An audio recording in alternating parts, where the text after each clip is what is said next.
Baiklah anak-anak, untuk hari ini Ibu akan menjelaskan materi tema 5 pahlawanku, subtema 2 pahlawanku, kebanggaanku. Tujuan pembelajaran kita hari ini adalah Ibu harapkan anak-anak Ibu semua bisa pertama memahami hubungan simbol dengan makna sila kelima Pancasila. Yang kedua, mengetahui informasi tentang salah satu pahlawan nasional Indonesia. Yang ketiga, memahami sifat-sifat cahaya dan keterkaitannya dengan indera penglihatan. Yang keempat, mengetahui sikap pahlawan dan mengetahui peninggalan kerajaan Islam. Yang kelima, menyanyikan lagu sesuai dengan tinggi rendah nada. Kita masuk pembelajaran 1.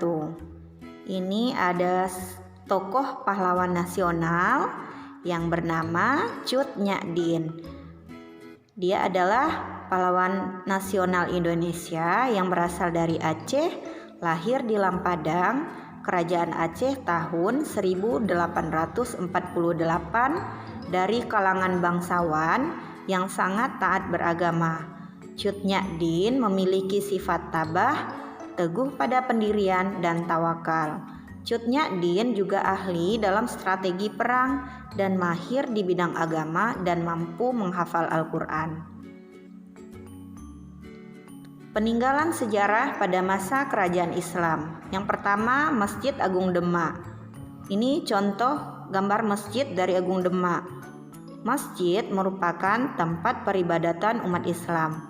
Atap masjid biasanya beratap tumpang susun yang jumlahnya ganjil, yaitu 3 atau 5. Atap paling atas berbentuk limas. Bagian barat masjid terdapat mihrab, yaitu bagian dari bangunan masjid atau musola yang digunakan sebagai tempat imam memimpin sholat berjamaah. Di sebelah kanan mihrab ada mimbar dan halaman masjid terdapat menara. 2. Kaligrafi.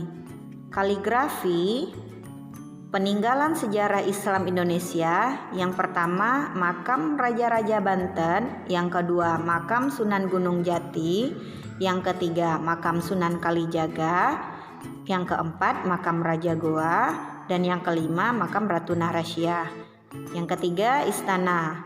Istana peninggalan sejarah Islam yaitu Istana Kesultanan Ternate, Keraton Kesepuhan, Keraton Kesultanan Aceh, Istana Raja Goa, dan Keraton Kesultanan.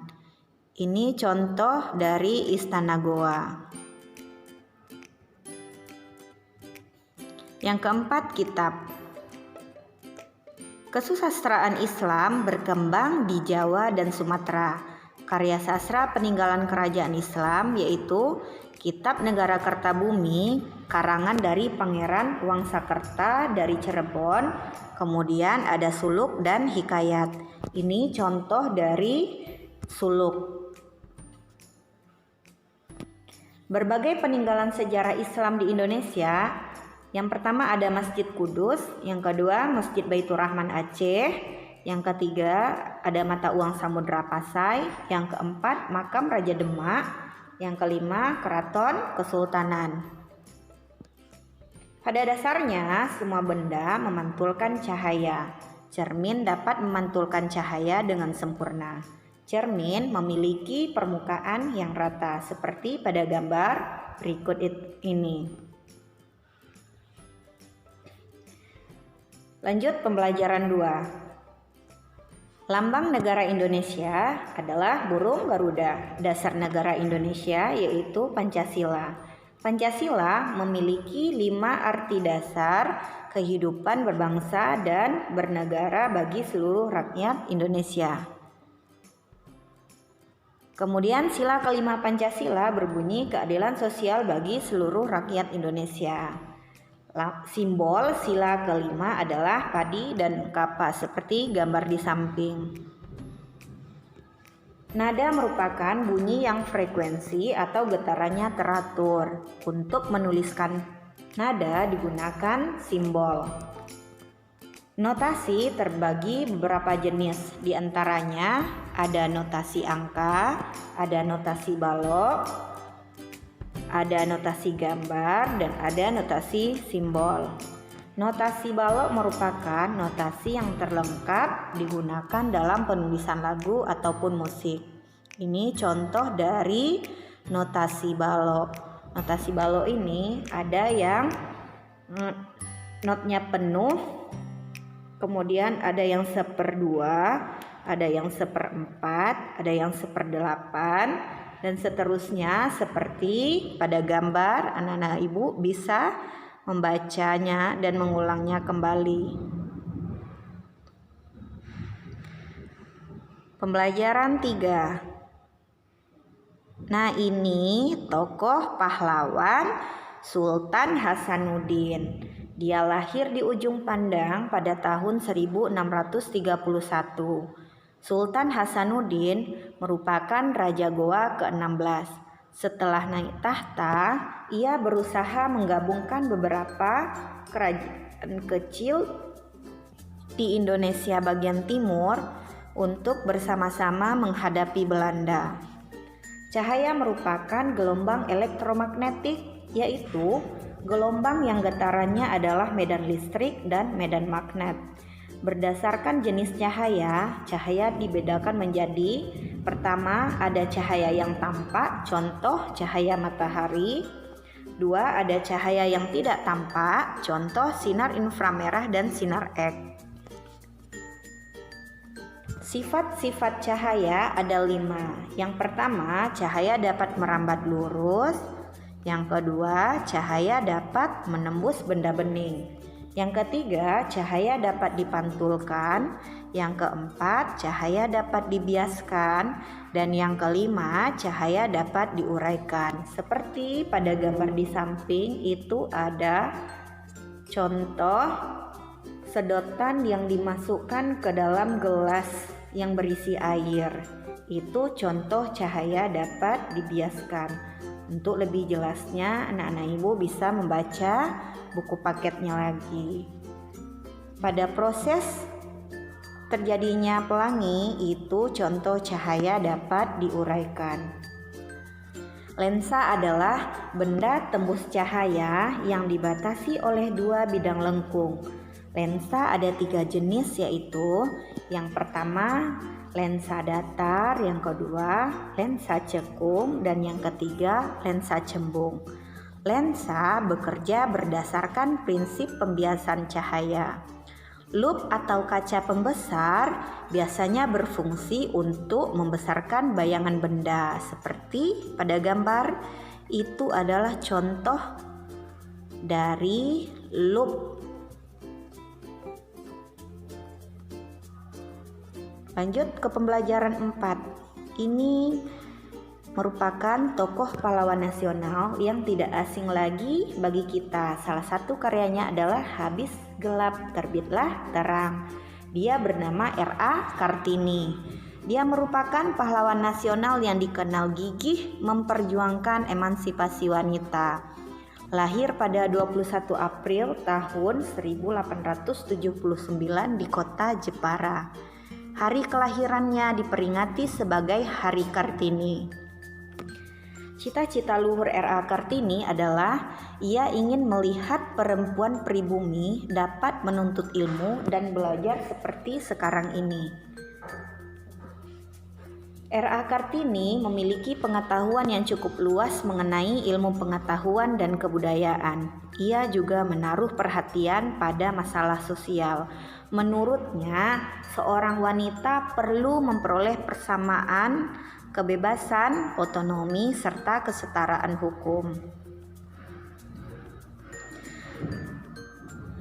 Pembelajaran 5. Ini ada tokoh Raden Patah. Raden Patah adalah seorang berdarah campuran Cina dan Jawa yang lahir di Palembang pada tahun 1455. Ia merupakan pendiri sekaligus raja pertama Kerajaan Demak yang merupakan kerajaan Islam pertama di tanah Jawa.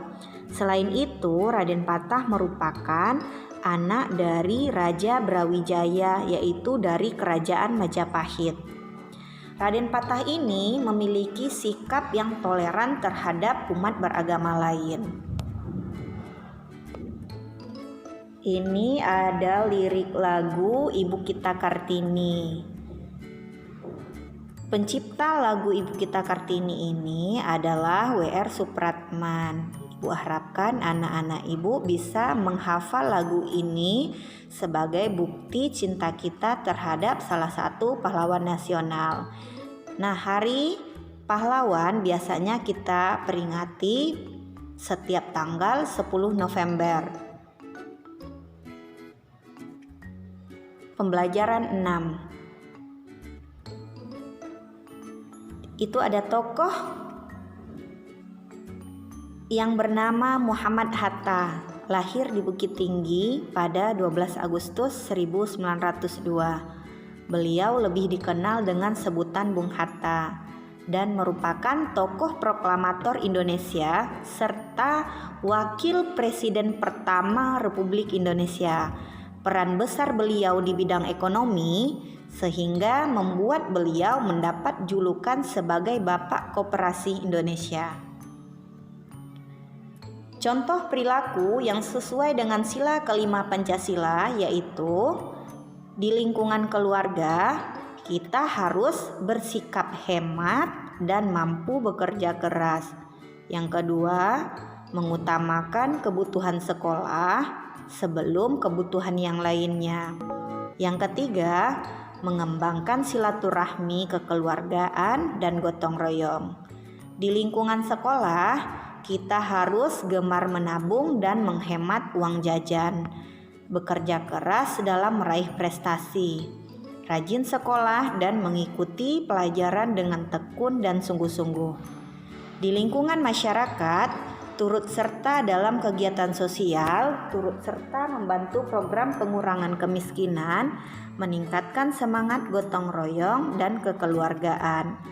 Perilaku-perilaku seperti ini harus kita terapkan dalam kehidupan sehari-hari.